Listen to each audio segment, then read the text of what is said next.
Pernah nggak kamu merasa tingkah laku atau perasaanmu tiba-tiba aneh dan susah dijelaskan? Atau kamu tiba-tiba marah atau sedih tanpa tahu kenapa? Ternyata jawabannya bisa ada di pikiran bawah sadarmu yang selama ini tersembunyi. Di video ini, aku akan ngajak kamu untuk mengenal psikoanalisa. Cara keren buat membuka rahasia pikiran bawah sadar dan memahami diri kamu lebih dalam. Yuk, tonton sampai habis.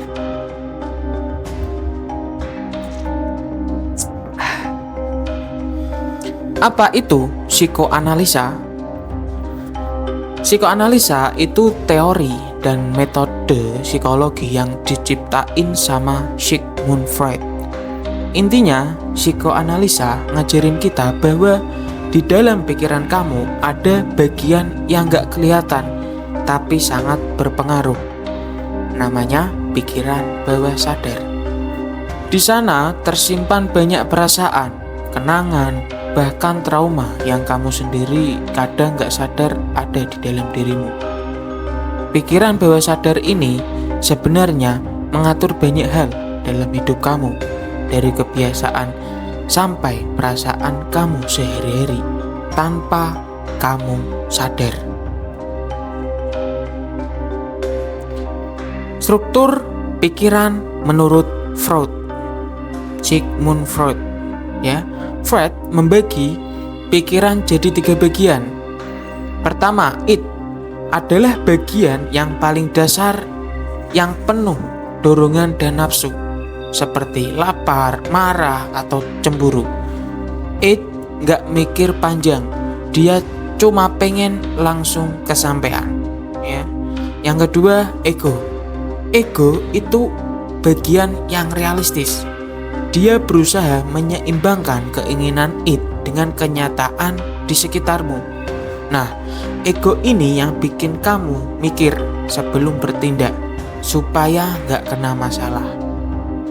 Yang ketiga, super ego adalah suara moral dan aturan yang kamu pelajari sejak kecil, kayak suara hati yang bilang apa yang benar dan salah. Jadi intinya suara hati yang bilang apa yang benar dan salah. Nah, karena ketiga bagian ini kadang gak sejalan, pikiran dan perasaan kamu bisa jadi kacau. Dan itu bisa bikin stres atau bingung tanpa kamu sadar kenapa. Psikoanalisa dalam kehidupan sehari-hari. Contohnya, kamu sering marah tiba-tiba, padahal gak ada orang yang jelas bikin kamu marah. Atau kamu punya kebiasaan jelek yang sulit dihentikan, misalnya menggigit kuku atau nguyah pensil.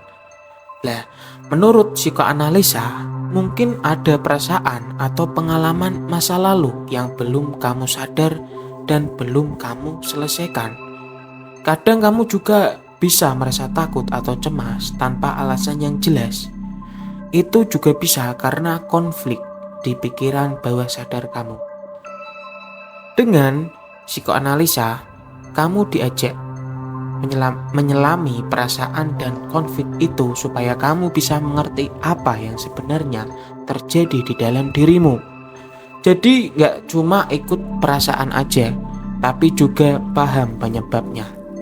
Ini penting supaya kamu bisa belajar mengalami emosi dan perilaku dengan lebih baik. Kita minum dulu. Ngopi sambil rokok.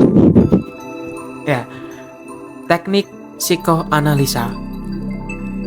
Kalau kamu ikut terapi psikoanalisa, biasanya kamu bakal diminta untuk bicara apa yang ada di kepala kamu tanpa sensor. Jadi kamu bebas berbicara apapun tanpa ada sensor ketika kamu bicara, ya. Terapis akan bantu kamu mengenali pikiran dan perasaan yang tersembunyi lewat kata-kata kamu itu. Selain itu, mimpi-mimpi kamu juga bakal dianalisis. Karena menurut Freud, Sigmund Freud ya, mimpi itu jalan raja ke bawah sadar. Mimpi sering berisi simbol atau pesan tersembunyi dari pikiran bawah sadar kamu. Tetapi ini juga lihat bagaimana kamu berinteraksi dan merespon orang lain. Karena itu bisa nunjukin pola lama yang bawa dari pengalaman masa lalu. Misalnya, kamu bisa galau atau marah sama seseorang bukan karena dia, tapi karena dia mengingatkan kamu sama orang yang pernah menyakiti kamu. Jadi, psikoanalisa ya, jadi itu bukan cuma teori lama, tapi alat keren buat kamu memahami pikiran dan perasaan yang tersembunyi, tapi mempengaruhi hidup kamu sehari-hari. Dengan kenal lebih dalam sama diri kamu bisa lebih bijak dan happy, dan gak gampang bingung sama perasaan kamu sendiri. Ya, kalau kamu suka video ini dan pengen tahu lebih banyak soal psikologi, jangan lupa subscribe dan aktifkan notifikasinya ya. Terima kasih sudah menonton, sampai ketemu di video berikutnya. Selamat berakhir di kelas malam. Ya, sampai jumpa di berikutnya di kelas malam. Segmen kelas malam. Saya Haidar Indonesia. Thanks for attention. See you.